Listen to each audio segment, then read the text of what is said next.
sveiks un laipni lūdzam jaunajā Tultalk raidījumā. Mani sauc Filips, un šodien aplūkosim kniedēšanas stangas ar piederumiem.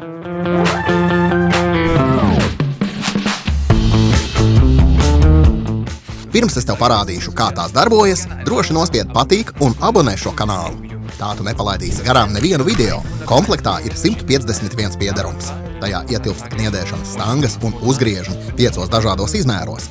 Lai ievietotu kniežu serdeni, atvelc atpakaļ slīdošo uzmavu un ieskrūvē serdeni pulksteņrādītāja virzienā.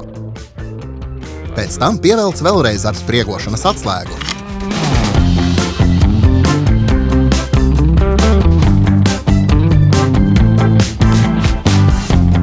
Kniedēšanai atver stangas, uzskrūvē uzgriezni augšpusē, ievieto to caurumā un ar lielu piesardzību atkal saspied knaibles.